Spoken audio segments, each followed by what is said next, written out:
this week's podcast is the fantastic Davey Reilly. He's a great friend of mine, great comic as well.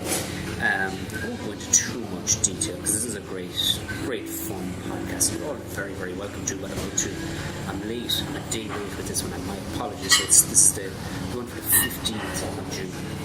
But it's actually, it's gone out. It should have been out on the 14th. My apologies. The Davey Reilly episode.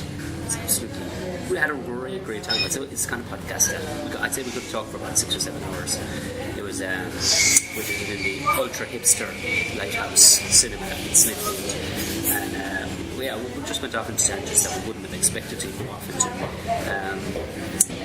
As far as shows go, I'm on that launch tonight all weekend. A couple of more shows coming up. We can check them out. So why don't you check out my cooking videos as well? I put them out this week. I'm keeping this very short because I have to do it in a cafe because it's just mental. I'm pretty much doing the lounge tonight. I've got another podcast to do after this. So for now, please give it up for my very good friend, Mr. Davey Reilly.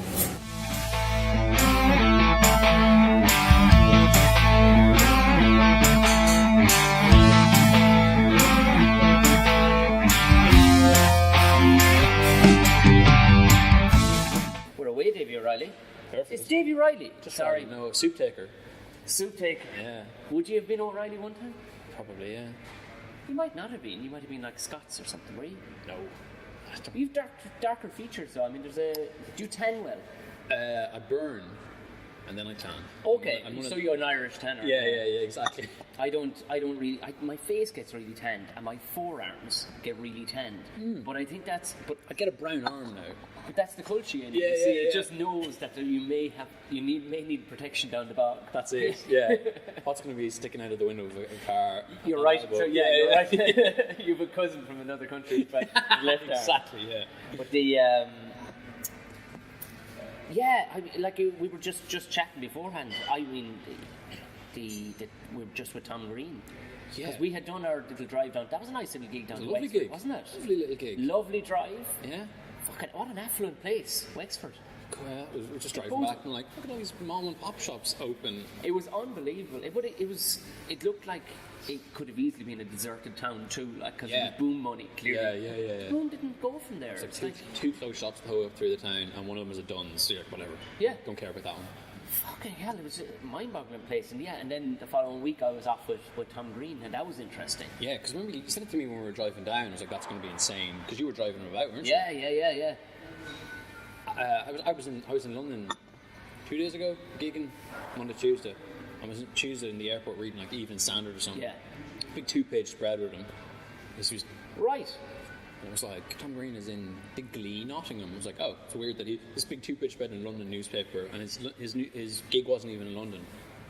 Right, yeah, because he had been in London. Mm. He did it weird. He went Tel Aviv, Amsterdam, London, Dublin, and then went back to the UK after Ireland. Tel Aviv's an interesting one. He said it was class. Apparently there is a comedy vibe over it. Apparently Tel Aviv is quite forward thinking. Yeah, you know what I mean? It's supposed to be... I had a friend who's a drag queen was doing Pride in Tel Aviv this week.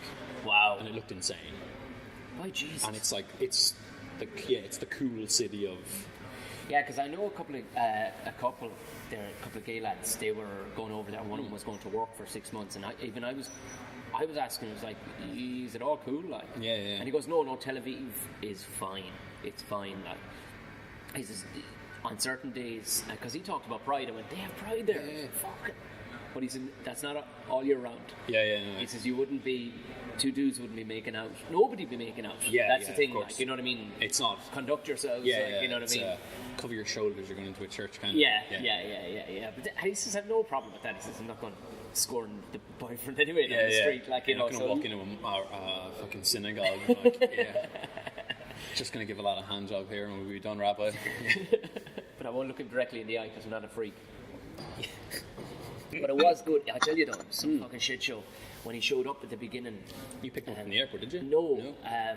He made his own way from the airport. He did Vicar Street. I didn't open for him in Vicar Street. But I was to pick him up from the hotel, the Morrison, just up the road here. Oh, yeah. And all gravy. They'd asked me about 4 times, like you saw my car. They'd asked me about 4 times, what was it big? Yeah. And I said, it's a family saloon with a big boot. I told him the make and model, and They were like, that should do. That Yeah. should do for people. But he says the only fear is that his missus / producer is coming as well. Producer, like. Yeah. Smooth move. Like, Yeah. And his videographer. Yeah. And I thought, oh Jesus! And I said it to him again. I went, "Are you sure my car will do?" He says, "I genuinely think it will." Well, they couldn't have been more fucking wrong, Davey. He said he was like, "Oh, the car will be fine." Yeah. Right. Brett said it from Get Comedy. He was like, "Yeah, that Vectra, good fucking boot." And then I was like, "Yeah, good boot, Yeah. good boot." But not a good boot when you bring. So it was the 4 years, and then the three of them were travelling internationally, so they've got a. And I had a bag and over you because were I was in a going few to. nights. Yeah, I was heading off with him. That my bag wasn't the bit that fucking broke. I Cavan's doubt bag. it, yeah. These two, Leah, she's a lovely girl, but her case, she could have gotten into her case no problem. It was humongous, but. And their man, the videographer, had gear probably. Of course he had. Yeah. A ton of fucking stuff. Not even close to fit. And so then it was, Tom was looking at me kind of going, it's 12:30, we have to be in Limerick for about 7. Yeah. So and it's the bank holiday weekend. Which is gone, yeah. So it would have been sweet to get out of there then. Yeah. Get out of the city. Ahead of the traffic. So he says, Jesus, this won't do. He says, you'll have to get something else. And I was like, you're right, I'll have to get something else. So he was texting over to the UK to his booker. So he was starting to sweat. I said, look, Tom, you go on away and have lunch. Yeah. I'll get it fucking sorted. Got on to the lad over in the UK anyways. So what's the story? Is it the missus? I went, look, massive fucking bag. Huge case, yeah. So he said, look, I'm here on Google. I'll try and book you a car or whatever. So okay, a good size thing, like a family kind of... Like a 7-seater on the job. Yeah, SUV kind of... Couldn't fucking find one for love nor money. He says, there's 2 or 3, he says, in the city... places that were apparently once upon a time there was one on Capel Street where I was pulled up because I just went around the corner to get away from the scenario. Yeah. Not there. It's now a phone shop, but they have not taken down their website. For fuck's sake. I go over to Tara Street. There's 2 that were on had websites. They're not there. They're anymore. gone. Europe Car is there. Right. Dan Dooley's has fucking graffiti all over it, Right. and it's a toilet now. There's an orange one, is there? The orange one is gone. Right. That was another red herring I was running up the street for. The oak they had inside in the Europe car wouldn't do it, so I had to boot out to the airport. I said, listen, I'm going to have to park my car in the short term, which means about £1 million an hour. And he went, look, just do it. So booked in the car. Of course, when you don't have a credit card either, they want a ball of money off you. Yeah. So it was like a big wage I had to hand over. He was like, look, I'll get it sorted for you, Tom. And in fairness, Brett was 100% in the Like you'd give like a cash deposit, was it? off your card, basically, you had to give a big cash deposit, and then they got to sell you the full package. They got to sell you all the bells and whistles. Yeah. Because we can't just, if you do a credit card, she was doing me a favour too. Like she was giving me at the price of a car, but she gave me a Kia Sportage. Right. It's such a soccer mom, yo. Yeah. But even I was going, still don't know if this is even big enough. worried, But this is the biggest thing they had. Other than me getting a fucking van and fucking them all into the back of it, so they could roll around. But which I know you would have appreciated. Mates like you were in bands up home, and it'd just be like, well, we got a transit from my uncle for 200 quid. Well, I'll drive. There'll be 2 of us, and then the other 2 lads, you can sit in with you, and they'd have like little. Effectively like a fruit box, like fruit crates. Yeah. That they'll have nailed into the floor. Because That's the seat. That's it. And then hold on. By Jesus. Yeah, I hope the gear doesn't Yeah, come the first ever summer job I had, proper summer job outside at the farming and stuff, was with a builder. The same guy did time for the RAL and stuff like that. Lovely man. But he had a van, and there was 3 or 4 of us would go, and only 3 would sit up the front. So someone was riding. Always in the back. Yeah. There was an armchair, an actual armchair with its casters still on. So if the van wasn't full of gear to prop me against, like a Kango hammer to keep it steady, I'd just go flying around the fucking roads. I wouldn't even think to take the wheels off. No, still had the casters So on. we'll need them at some point. Yeah, need them at some point. I was just That's brilliant. incredible. So you got this Kia. So got the key, Yeah. And then of course took all the back roads to come back from the airport. Fucking into town, got the thing. Looking good. About 10 past 4. Yeah. This okay. In terms of getting there, the gig technically isn't until 9 o'clock. Yeah. Or even 8:30. They really wanted to start. Yeah. Jesus, Mary and Joseph. I don't know if you've driven down the Cork Road many times, or the Limerick Road. No. Normally the traffic dies off by Naas.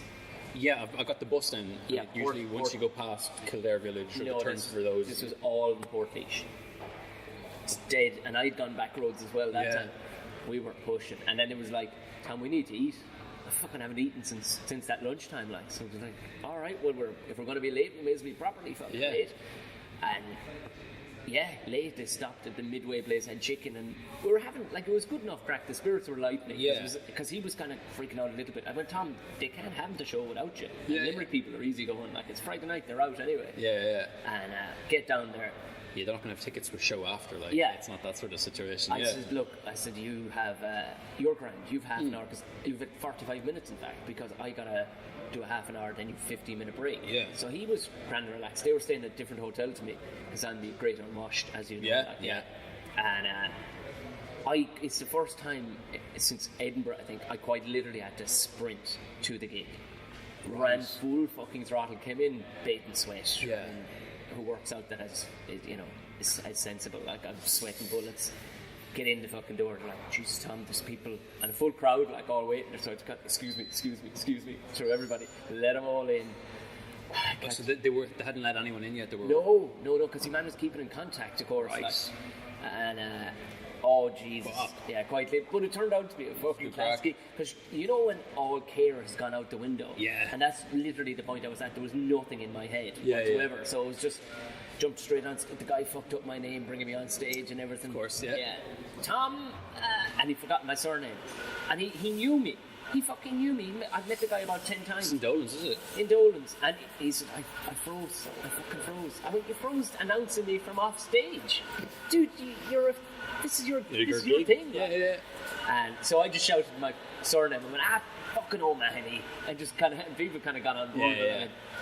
And I briefly explained the scenario, so people were on board. But it was great. Actually, got some great footage and stuff, because the videographer, actually, he shot over at that time. But it was a different type of crowd. They were kind of alternative people, right? That you normally see, like lads with mohawks.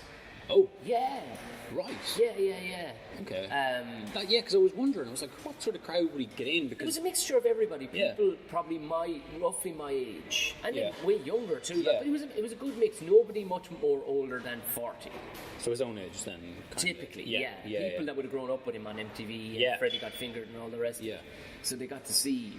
They got the fucking hero, basically. Like always, like the people in Limerick were bubbling because they had a pint or two extra. Yeah, they had the time. So they were in good form. Always a pure animal house. And just so into them, they were unbelievable. Like there was lads. Like when I went on, they were sober enough. It was bang on time in Galway on the following night, the Saturday night. We came up the Wild Atlantic Way, Dave. Lovely. If you ever have an opportunity. If we're ever gigging in that direction, I would love to. Absolutely. Oh my! The footage you get alone, just the photographs. If you got a good camera, like it's a twisty road, but they've tarmacked the entire thing immaculately. I did. Where did we go? We went Killarney. We did this documentary thing about 2 years ago. We were in Killarney. We went Galway to Lahinch. Oh, lovely, yeah. And it was like fucking windy as, like, it's ludicrous. Class. But there's some views on a clear day. Like, there's castles pop up out of nowhere, like. And then the most bizarre thing I found was you're driving by the cliffs in Moher. Yeah. And there's all of a sudden there's thousands of Asian people standing around. Middle fucking Clare. It's the most bizarre thing. But I noticed what they've done now, they've really capitalised. Like, there's Mary's Gems and a big sign for Mary's Gems. Like, everybody's making shit now on that road, like, you know what I mean? And there's nothing but white D-Reg, 17 Reg cars everywhere. Of course. With, like, fucking Europe car written on the back of it, like our 6th or whatever. Yeah. It was, I tell you, what a fucking drive, like. But Galway was a mad one. Good though, like good crack or? Oh, it was great crack. Yeah. Great crack. But the lads were gotten wild. Like it was a concert they were at. Do you know that kind of way? way? Yeah. It was in Roisin, was it? In the Roisin. In the main room. Yeah. It was just like the people that were seemed to be sitting down, but anybody that was standing near the bar were mad fuckers.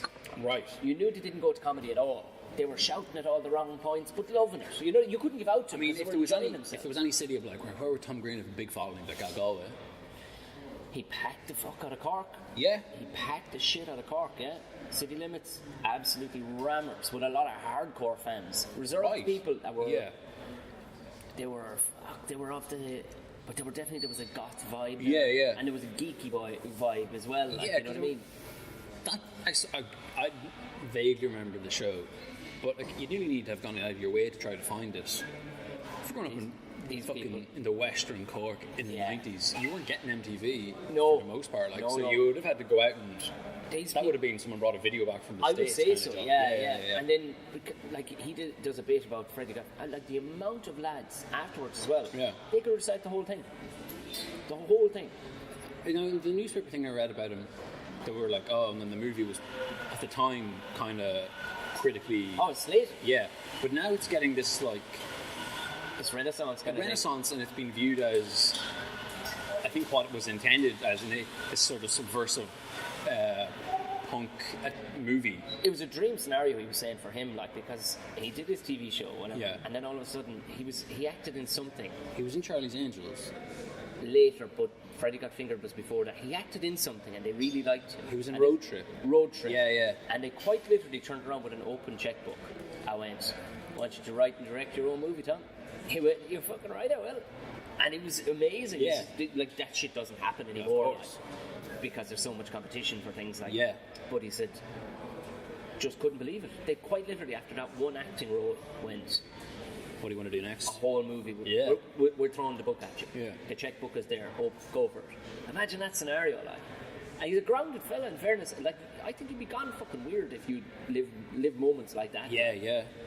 Can he broadcast his testicular Yeah, he did. surgery? Yeah. It's ahead of his time. Yeah, but he was, because he was in all those video pranks shows, Long before anybody. and this is what I was reading. I didn't realise this because I thought, Well, Mike Murphy now had his own run at that too. yeah, no, you know. and Dermot Morgan now should get the credit.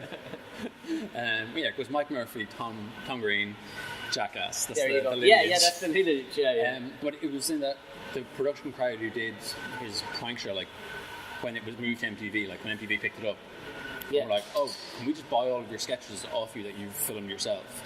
What? And he was like, yeah, cool. So, but then after it finished, while they were working on the next show, that production team then got in touch with, or then they met the Jackass guys. Yeah. So Jackass literally came from Tom Green's. Of course it did. You can see and the then all of that then.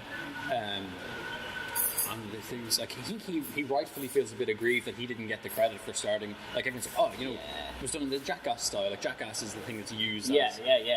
Whereas there wouldn't have been Yeah. a Jackass without him because he started doing those prank videos.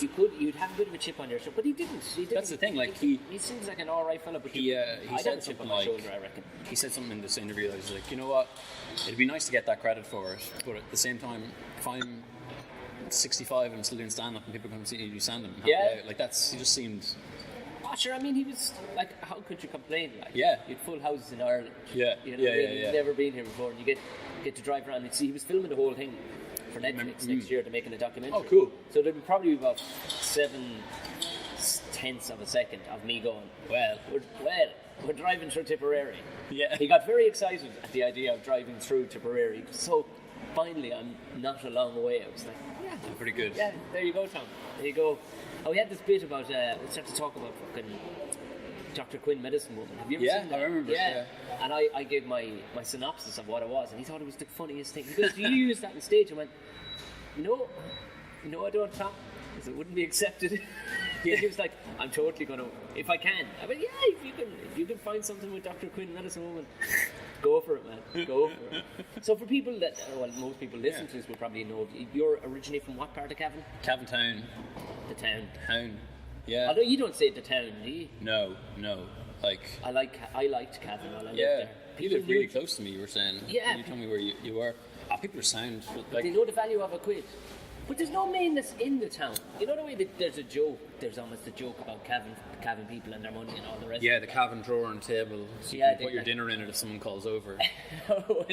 when they're moving house, they take the wallpaper with them. Exactly, yeah. But I found none of it. Like, they definitely aren't shy of drinking. No, and even like there was 3 years in a row where the Flow was in Cavan, 3 years in a row. And you couldn't go anywhere without people being like, what do you have? Like everyone was just fucking the best of them. Like I'd meet lads from school that I might not have seen in 8 years. Yeah. And even then we would have never really been like close mates, and they'd be like, what do you have? Like people are, there's that sort of typical meanness is like. Maybe it's perpetrated by just a few, and you have such there are the cute Cavan who are like. Oh, there is the cute, yeah. I think it's more that than a meanness. Like people don't mind spending money, but if we can get out of it, it's the cheapest place in the country I ever found for a car wash. Really, unbelievable, and a really good car wash. Like there was a place in Coote Hill was the cheapest place in the country for petrol. I know exactly what you're talking about. Yeah. Yeah. 88. When everywhere was like the high 90s, it was still around 88. Yeah. There was a place right at the edge of town that'd be heading out in your direction on the left. It was a petrol station, and there was a lad in there. They actually had a ramp and everything because we jeeps that were working on building sites, so it'd be manky. And this lad, anywhere else in the country to wash a dirty jeep was about 14 quid. And this lad was doing it for 6, and I'd throw him the other 4 as a tip. And he'd get under the fucking thing. Oh, they're Finnegan's, they're at the line. That's it. That's it. Cheapest car wash I could find anywhere for doing. I was only chatting to Dad about that place there yesterday. Yeah? Because it's still open. They're after buying the house next to the petrol Driving, station, I'd say. knocking it to then knock the shop into it again. Good God. There used to be a Ford dealership there that was always closed down as long as when I was born it was already closed, but the building was there. Yeah. That's what that forecourt used to be. That forecourt is huge. It's massive now. Right. They're doing unbelievable business. Right. And it might be because of them cheap car washes. I tell you one thing, they weren't hurting themselves. Although they did, I don't know, did I tell you about the lad that was working for us? I think he was from out near Belturbet. Right. Oh. He wasn't the smartest knife of all time, but a very nice fella. Yeah. But he gave out, he was after buying like his pack of his smokes for the day. Yeah. Just 2 packs. Yeah. Which at the time was probably about 7 or 8 quid anyway. Yeah.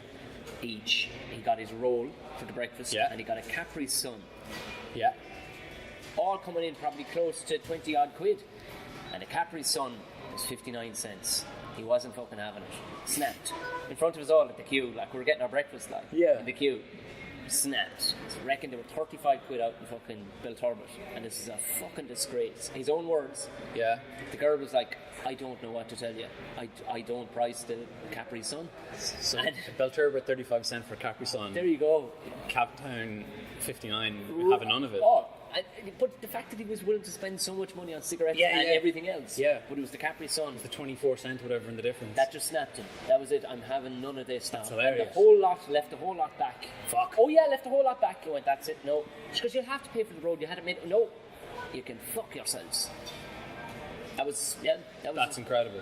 I had to take. I had admiration for his stance. He went all in. Yeah. You know what I mean? You can see somebody like you're being a bollocks and you're wrong. But I admire how stubborn you're being. Yes. You're like, no, fair play. Like that's a level of contrary that I'm entirely on board with. You still have one of my favourite jokes. That of all time. It was that night we talked about this. The battle on the halfpenny. In the halfpenny. Oh, Tom. So I need to tell you what happened in London. But the joke. Please tell me you did. The joke is based around Farming Simulator, yeah. And I'm doing a bit about it. Is this on the PlayStation or is it on the computer? On the PC, yeah. Right. But I'm doing a bit about it in my Edinburgh show, and I'm doing a bit about a game called European Truck Simulator. Oh, lovely. Love European Truck Simulator. I can only imagine. It's so what relaxing. What do you go for typically? Scania? Are you a Scania man? I'm driving a Scania at the moment. The problem is... It's like a 450 or something. I can't remember. The problem is so you get paid. You don't get paid at the start of the job, but you're like, you're up to your bollocks in debt from the bank, Davey. This is where you know. Tom, don't even start. we could do 2 hours of truck simulator because you'd be driving. I love how into this. You've got your elbow down and everything. You're like, this is Tom. I need to tell you. Howlin' J Truck Stop is his name, right? Howlin' J Truck Stop. Yeah, that's himself, right? He's based out of Edinburgh, and he loves country music. Stiff little fingers, man. Because you can go through the radio on the dashboard and go into your music on your computer and make your own playlist. You just have your music playing, and I just have it staring. And then you've got so if you hit there's so many different buttons. It'd be like, I'll bring the mirror in there a wee bit. It's so exact. But every time you clip something, as is correct, you get a little penalty. Yes, just being minus 250, you run a red light. So then by the time I'm horrific at reversing trucks. It's 40-foot trailer, Dave. There's no shame in it. There's no shame. I'm like, okay, I need to reverse. Triple axle, fucking a nightmare. So I'd be reversing right, Somehow we put it in the projector in the house. The two lads who live with their drivers. Wow. And they might be playing watching something on Netflix. I'm just going to put truck sim up in the thing. And they're like, lads, you can give me hand reverse. Effectively, like, get out of the car there and stand, just guide it back. And they're like, right, you got to turn more left. And I can never get it. Like, I'm reversing. I need to turn right, so I need to steer left. Yeah. Nah, I need to go right, turning right, and I can never. How many piers have you pulled down, David? I haven't made a profit at all. I haven't made a profit from a single job because of these fucking penalties. There's a bit like, if you drive to Newcastle, go Edinburgh Newcastle is one of the routes. Yeah. But then you can get in the port of Newcastle Right. and go over to Utrecht. And you have to like put the truck onto a ferry. And then it's just a loading screen, and then it's like you're in Utrecht. I was like, oh fuck, I really wish there was a mini game. Lounge, where you're just knocking back G&Ts and then smoking fags that hang over the wall. That's it. Yeah. Admiring your forearm tattoos. Have you any tattoos? Can you see your arms? No, he definitely does though. Oh, he definitely does. But cowboy hat, the whole lot. That's not how it works. But I was chatting about this on the stage because I'm doing a bit about it. And where were you in London? In the Good Ship in Kilburn. Oh, so yeah. class gig. Yeah. Ben van der Velde's gentleman. So I was there and sort of talk about farm sim, and how being from like a rural area, but being a softer of hand, as that I is would so say. out of their fucking wheelhouse too. Though when you talk about rural stuff, in London, God. So I was like, just giving out about how I ended up falling into it. People going on about these cap reforms riding up the hoop and fucking the price of green diesel these days. Like, don't get me started. I'm like, what are you driving these? Is it a Ford or a Massey? I'm like, it's a Dell. Like, just people being like, fucking blight, man. Just the blight ruined the crop this season. My God, man, Norton antivirus has really let me down. Like, so I was just doing this bit, but I was talking about the truck game then. Because I was on the train from Edinburgh to London one time, I ended up having a conversation with a lad about the roundabouts on the way to Carlisle, just on how tricky they were. No. I've never been to Carlisle. I couldn't show you in the map. But there was this one roundabout that I kept jackknifing a flatbed of lumber on, and I was like, "Here, don't talk to me about it." I was like, I lost the load there. I was like, man, fucking. Those lines, like, I don't know where Carlisle is. I know nothing about Carlisle, but I do know I've lost £30,000 of trade after jackknifing a lumber on the A69 exit into Carlisle. You're coming in too hot. I was like, I'm running late. Like, of course, yeah. But someone put a hand up with a gig actually and was like, I go to Carlisle. Because I said, like, the A69, if you're going to end up upside down on any road, the A69 is the one you want to do it on. And some people laughed, and I was like, that's the actual road. And people were like, whatever. And a guy put his hand up and like, I go to Carlisle Uni, and that's the road. Like, he verified it. Yeah, he verified it. It was like, here we go, peer-reviewed joke. Lovely. But I just going on whatever, and went off. It was a lovely gig, really nice gig. Yeah. The Good Ship, like, so it's a comedy club on a Monday, and then it's just sort of nightclub pub. Because it's down the pit. It's a weird ditch. Because I noticed, like, I mean, I'm not overly tall, neither one of us, but there's an awful thing when you have an awful height between you and the audience. And a Monday night crowd they were quite they can be a conservative. Bit, yes. In there. Like, there was people actually stifling their laughter. Yeah, they're nice, but they're... I had to point that out that night. It was like, no, you don't the have whole to idea of a comedy club is that you laugh out loud like a drain. Like, we don't cover, we're not Asian school children. Yeah, you know what I mean? It's okay. Yeah, exactly. It's all right, like. But I was doing the lovely gig. But sure, it's rammed. That place is rammed at the weekends as a bar. I mean, I'd imagine it's. You can see it by when you walk in. The bar is so. There's so little furniture. Like, this is a standing. Situation. And there's so little happening that the place is lit up with lights of sorts to decorate it at the weekend. It's just black everywhere. The fact that there's nobody in the bar other than for the comedy club. You're like, these guys must be making huge money other days of the week. Totally. So Ben, who was emceeing it, goes up afterwards and he's like, so every so often, it was like Joe, the manager here, will give me, or show me weird stuff they found when they're cleaning up after the nightclub on Saturday. And just as Davey was finishing up his set there, he handed me this. He holds up a fucking copy of European Truck Simulator 2. No! The exact fucking game I was talking about. No! Somebody left it in the nightclub on the Saturday. That sounds like such a plant. £1 RSPCA charity shop sticker on the front of it, discing all in it. And I was just like... Did he give it to you? I fucking have it at home. I'm like, well, that's the end of the Edinburgh show. Because I'd been doing the show about this time I thought I died. And so sort of shows kind of just sort of about escapism. but talking about the simulation games, like being from an area where people, those are actual jobs people have. Yeah. But I much prefer to do them through this video game.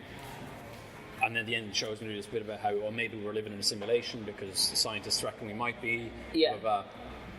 And then using that, and like, this is how fucking weird. I talk about like finding bugs in games and stuff. Yeah.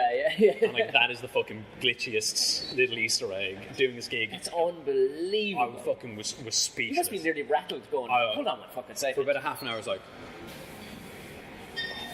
what is this? Like the whole interval, I was like, And it's a relatively new bit too, like so. yeah. It's not like, Ben could have pulled it on you, exactly. Like, And it's not a bit I'd ever done there before. Wow. Or like it was real. Oh, this gig's going well. I've got 5 minutes left. I'm going to throw in some new stuff from Edinburgh. It was that kind of hadn't planned on doing it even. It was just that sort of fuck it. I can do some new stuff. Like these guys are sound. That's amazing. They're fucking unreal. Like it blew my mind. Class. It was insane. Like.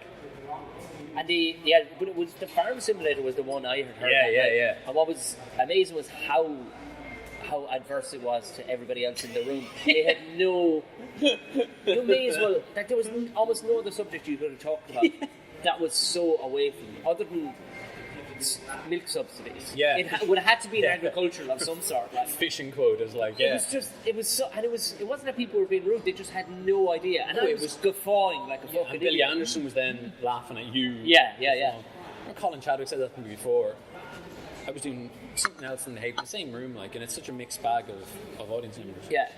It's like most people just go up and do stuff that, like, they'd be confident the crowd are going to be into. Oh, yeah. You're just going up and chatting about, like, I can't remember what the thing was at that specific instance. It was a whole bit about Halloween costumes, but as someone going as a sexy taxi driver, and this whole bit about deregulation of the sexy taxi driver industry, and it was sexy Nigerian taxi driver, like this whole big thing about that is like sometimes just doesn't work because people are like, what is this about? Sort of thing. Oh yeah, I mean, I had a bit about I haven't done it in a while. I think you'd like it. It was about pig farm, about working in a pig farm. Yeah, absolutely, be into that. Yeah. No, and it was, but you could see it wouldn't go in most places, like. Yeah. But it was. I enjoyed telling that story. Yeah, like you know when I'm in the lounge in 2 weeks, I'm not going to be like, broke my laptop with a wavin pipe. Like I'm not going to be. I know. Yeah, I'm in there tonight. Yeah, so we'll be dropping that. Yeah. But there's a bit you'd actually enjoy it. There's a bit. I have a brand new bit that I'm working out, and it's about a trucker. Right. It's a genuine story about a trucker and how terrible he was. Right. But like he did. The lad that you work with. Yeah, and it was like lately I've been steering away from stories and more observational and kind of. But this one is just a story too good to tell, not to tell. You can't leave money on the table, kind of thing. Oh no, you couldn't. Yeah. It was a time he'd never been out of the country, but he knew every square inch of this country. Now since then he's become an intercontinental trucker like you are. Yeah. Clear in all my experiences. Yeah. You know what I mean? But he's typically transporting cattle abroad. But he. That sounds like a rough. It's a rough one. Yeah, it's a rough one. Like you're going into the south of Spain and things like that. You know, things can go. But he has the Matador things now. And have you seen those things? That's to let people know that you've been to the south of Spain. It's almost like getting a tattoo or an earring as a pirate when you cross the hemisphere. Like, right. When you cross the equator. It's like a little passport stamp. Kind of essentially, what it is, they're those. Did you ever see them? They're those little spears. Yeah.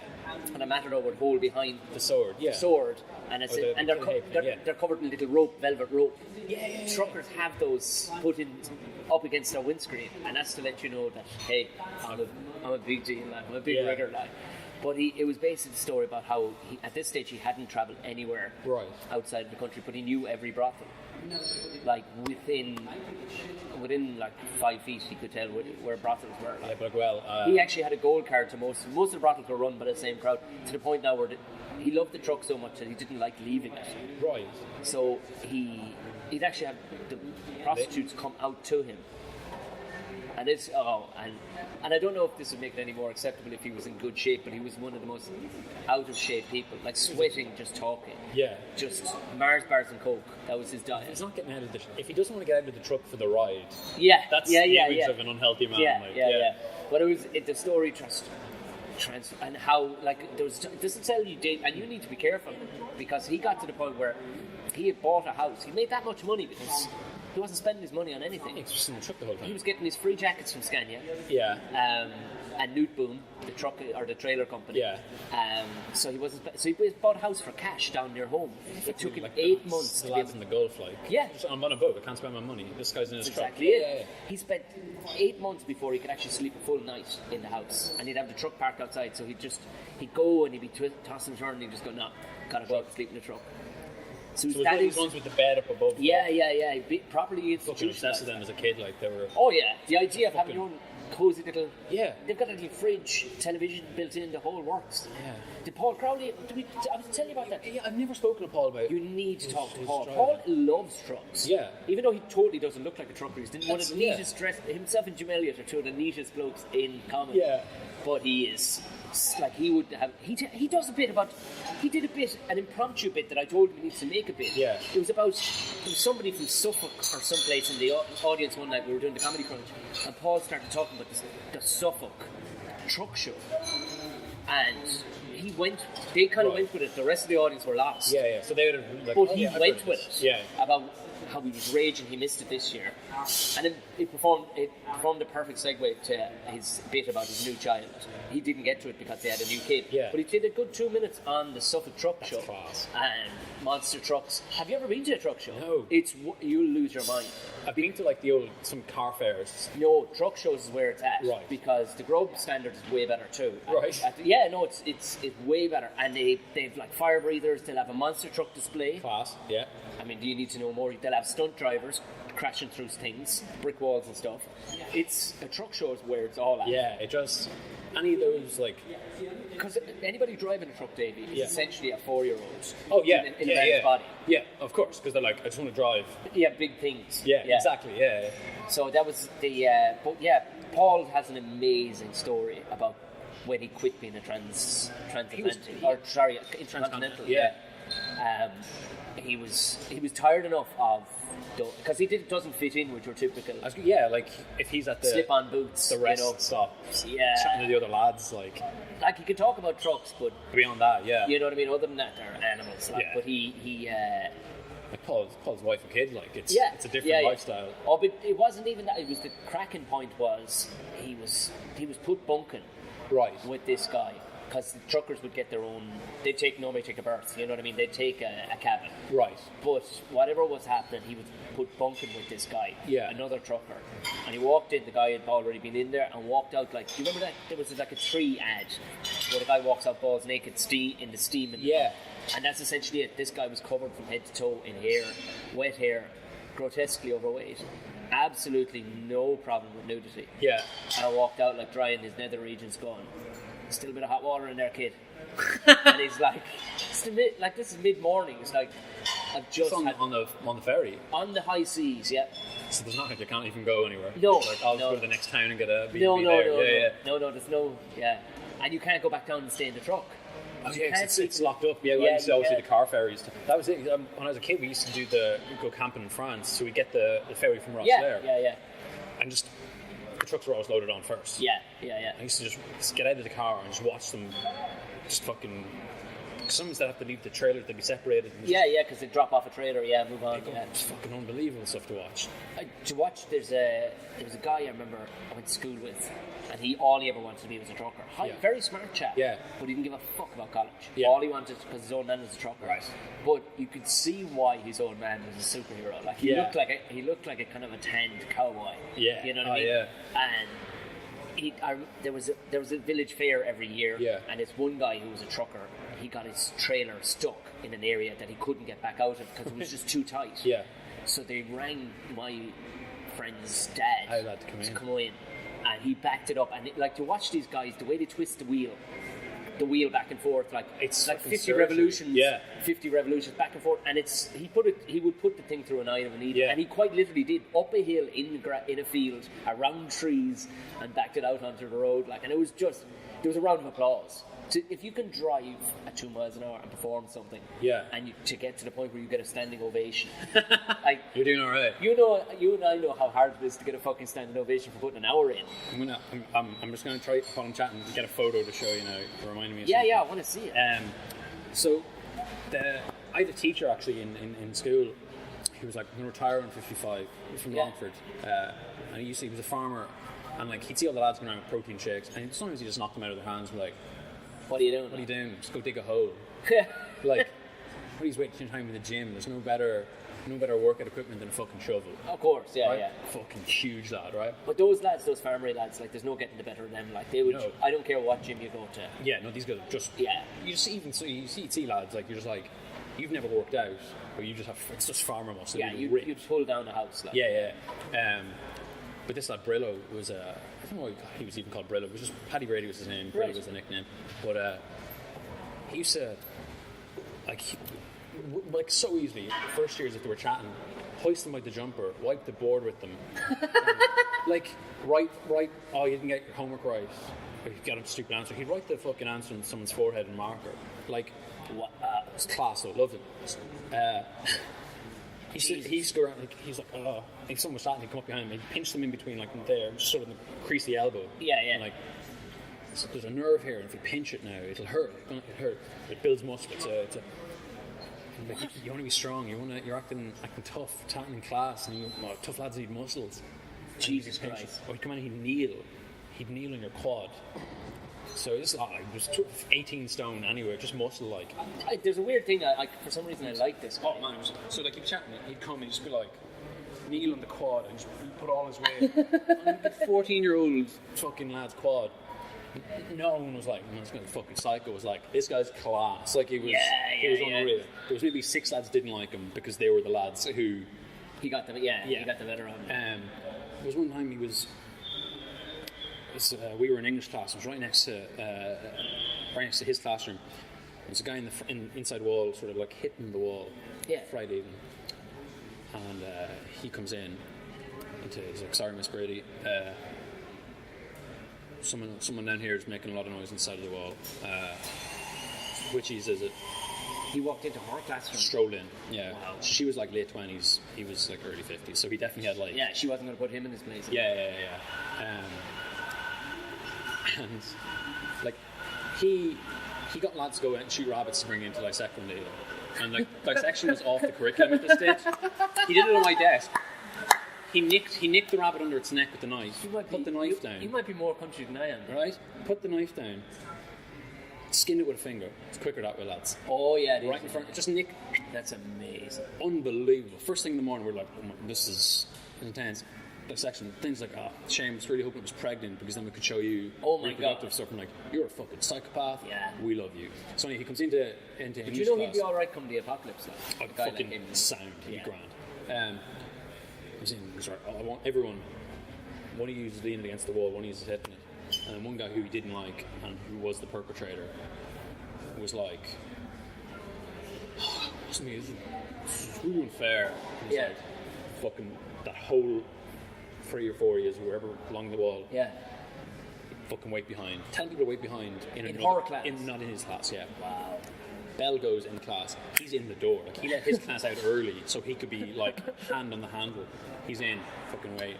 You sure this wasn't like Ice Cube or something like he's? Right. So me and my mate Cooney are packing up. We're like just going slow. It's like, this is fucking class. Yeah. And then this guy Shannon, who after school went over to New York to dig subway tunnels. I think we were talking about him. Yeah. Before, yeah. Made a ball of money, I suppose. Made a ball of money, but it was like just like the not somebody with the work ethic you'd imagine to be up for going into dark tunnels at 6 a.m. in the morning, but just was greedy enough that he was like, money, I'll do it. Like, do anything for money. Yeah. But so it was him. He was in my biology class as well. So the two of them always clashed heads anyway. So he's like, fucking Shannon, it was you, wasn't it? It's like, fucking, what's all bullshit, Bunny? He's like, I know it's fucking you. And and the way he was reacting then, it's like, it's definitely you. Dead guilty, yeah. And Shannon said something like, it's fucking bullshit, you're just like, you've got it out for me. Fucking Brillo barges through, pushes past Miss Brady. Right. We were leaving certs, so like some of the lads would have been fairly big. Yeah. Nearly grown. Brushes a lad, tumbles, goes over the front row of desks. Me and Eamon was like, this is fucking class. If only you had a video phone back then. Pins your man up to the wall. Right, fucking Sean, you and me outside, let's fucking settle this. And we're like, let's settle it. Let's settle Shirts this. off. fucking, we're like, holy shit, this is insane. And his son was in our year, so Jesus. yeah. So Did you give his son a hard time? nah, like Right. his son was sound. Everyone liked him, and like this lad who was up against the wall, and his son would have been mates, like they would have Yeah. been pally. So we were down at the lockers, and afterwards like, Conan, your outlet's gonna fucking kill Shannon. Like he's after fucking. He's like, what? He's like, he fucking had him. It was insane. Like I've never seen anyone brush somebody aside. A lad who was about 5'11", maybe close to 6, over a table into some chairs. Missed this lad, and your mom was like, it was a heavy guy. Like, Yeah. It was a heavy fella, just fucking hoisted him. It was insane. It was fucking class. But this lad, the reason I mentioned him is to get back to it. His whole thing was like, I'm going to retire at 55. Just going to drive trucks across Europe. That was like retirement. That was it, yeah. Drive trucks across Europe. Some kids wanted to go on Britain's Got Talent to be a win. He's like, I'm going to teach biology at 55. Got the farm at home, garage at home. Like, he repair cars. Yeah, simple man. Trucks across Europe. I'm like, you're fucking class. So like when even though we're like, yeah, we saw him threaten to take a student outside. We're like, yeah, we'd have been rooting for him. We'd have been like fucking. But the simplicity of life, that's the problem, you see. We're all looking for some. He was just Longford. He was just pure fucking Longford. Like, there was some the Grannards. principality of Longford. Grannard, the place no county really wants to claim. Do Like, not stop in Grannard. Yeah. Don't stop in Grannard. fucking kid. But he was class. Like, and he'd be talking about like, oh, bullying. I mean, he's talking about how prefects. Like, there's too many prefects. I don't know why you even need prefects, because there used to be like 8, and then they made like 20. Okay. So it was like 1 in 5 people was a prefect. Prefects used to like mean something. Like if there was bullying going on, you could just sort of say, here, so and so is giving a couple of second years a hard time. You go, you'll sort that. So he was like, effectively, prefects used to be like a kill squad. It used to be like, he's like, I mean, you couldn't be doing that now. Called the Sweeney. You couldn't really be doing it at the time, but you know, you could just sort of, Couple of you days. could nod. You're just giving them permission to go fucking clap at them. We love him a bit. I must check in and see where he is these days. Do you know what? That's what I think a lot of our problem is, that we're all searching for something too busy, or we don't know what will make us happy. Yeah. That man knew from day dot what was going to make him happy. Oh yeah. Done by 55. Drive from trucks, see Europe. To Europe. I think there's something to be said about fucking driving trucks. I didn't realise this podcast was going to go so trucky. No, having a great time. Yeah. Because I think then, because he was a mechanic, if it and goes wrong, and fucking sort it See, himself. that's I suppose why he had so much confidence. If they fired him from the school thing, he'd go, so fucking what? Yeah. I can go. I have a heap of land back home. I have a heap and I have a heap of work on. Yeah. In fact, I don't want to be here. Yeah. Maybe he actually wanted to get himself fired and go on the dole. Like Pulling a knee, man. Eating popcorn and fucking. Turning up with a can to work half an hour and a half late. Sounds like some of the teachers in the road So school at home. we'll start over. So what's his? Are you going to have any previews? 28th of June, so 2 weeks away, fuck, in theatre upstairs in Lanigan's. In Lanigan's. Oh, lovely. Yeah. So I'm doing that on my own, and then myself and Aidan Green are going to try to do a double one somewhere. Yeah. And myself and Ryan. The Cavan Massive. And that's it. Cavan the Crack. That'd be a good name for it. That's what we do. Is it? We did a show in Edinburgh last year called Cavan the Crack in Edinburgh. It's a great name. Every single show. So this is what the title means. We know none of you get it. We thought it was funny because we did a show years ago in Ballinamore called Cavan the Crack in Leitrim. Yeah. We were there. Thought we were geniuses. So we were like, this should just be our touring thing. Yeah, absolutely. So Yeah. we did it, and it was like a comp show. So we just had mates and shit on. And Yeah. last year. And it went really well. So like, let's do it again. Where's your own show then going to Then be? my own show is in Whistle Binkies. Oh, lovely. Yeah. 4 o'clock. Delighted. Kicking off the fort. Yeah. So Aidan and I are doing Cavan the Crack at 1 to 2 in the Globe. Oh yeah. Right Lovely. next to Whistle Binkies, and then 4 to 5 I'm in Whistle Binkies then doing my own show. So just need to do previews. So last year I did like 2 previews. I was like, yeah, grand. And then the first few days was me Working out the rust. Yeah. And I'm just seeing like the likes of Danny O'Brien's like, yeah, I just need to get another couple of previews in, or like Chris Kent, who's doing loads, and like, see what you guys are doing. You're bringing a ready show to the festival and hitting the ground running. Yeah. That's a smarter idea. I suppose, but then I mean, But you're gonna have to change stuff because, last year, I was thinking about this earlier. Going over to Edinburgh, some of your material, it's really like you're going over the war. You're like, hey, jokes. Some of you aren't coming back from Edinburgh. I liked you before I went over. We got on real well. Gonna lose a few of you.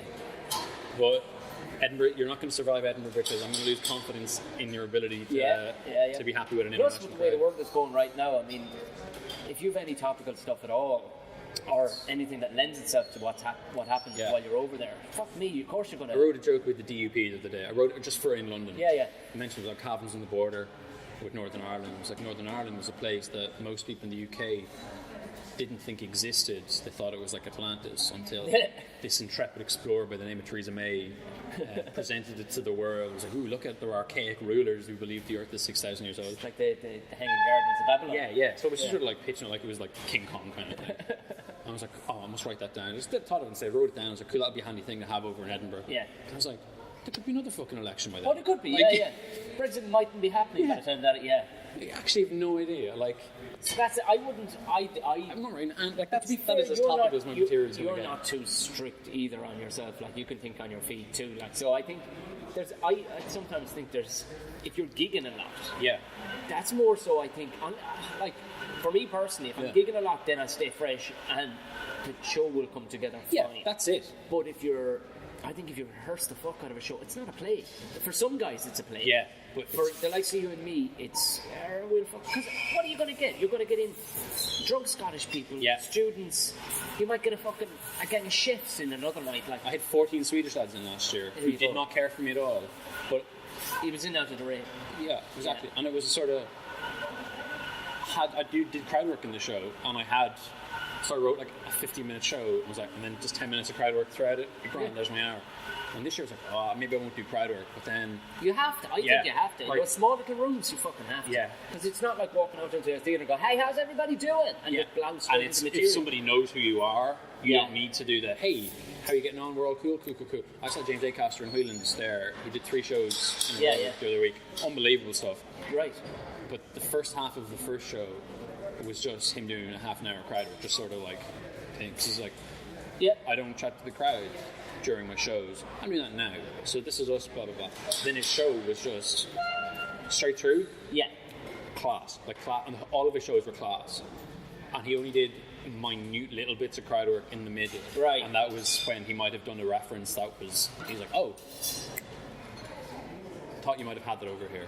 But for the most part, he was fucking spot on with little references. Like he had done his work on, because he's made to Chris and Eleanor. So I think the one thing he did was like, you know, the girl, the clown, and the girl at the chalkboard. Yes, So he mentioned that, and then it didn't get a huge response. And he was like, "Did you guys actually have that?" And some people were like, "No, we only had like 3 stations." Some people would have known it from some. But like beyond that, he didn't do any crowd work. It was just like this beautifully structured show. Yeah. He doesn't. He's on TV every week. He doesn't need to do that bit. Like, hey, I'm a nice guy.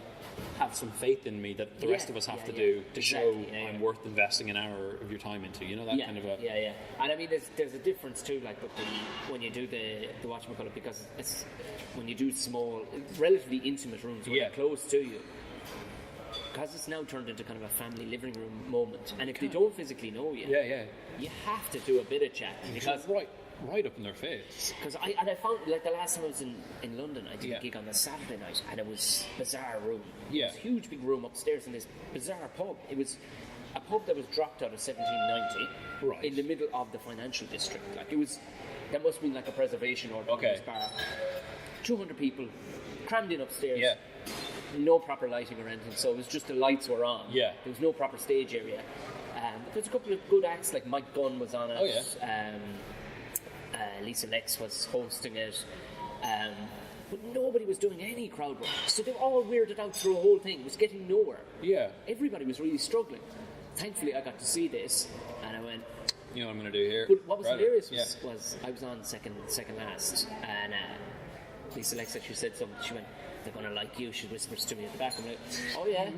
So I tell you that, and she was like, "I was like, well, why?" She's like, "Well, because you're funny." I was like, "What? What are the rest of these doing?" What the fuck, lads? Yeah. But I went up and I just pointed out the weirdness of what it was, and I chatted briefly. Now these people didn't really want to chat, but it broke the ice. Yeah, it was like, and that had to be fucking done. Even though I had only a 20-minute set to do, the first 3 or 4 minutes, I had to point out that everybody else spotting how weird this is? Yeah. The lights are bright. Yeah. It's normally dark.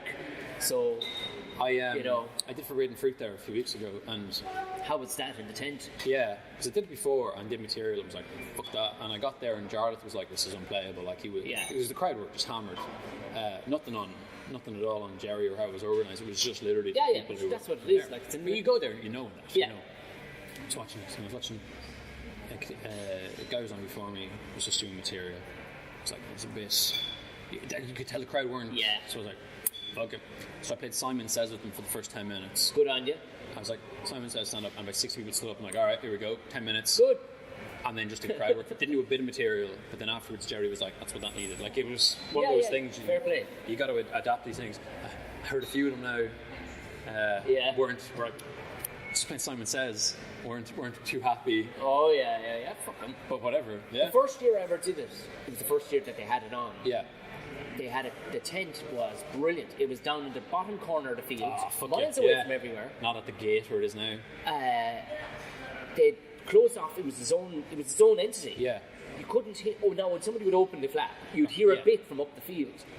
But the only feeling I would say of the thing was that it was a bright white tent. It would have been good if it was a black tent. Yeah.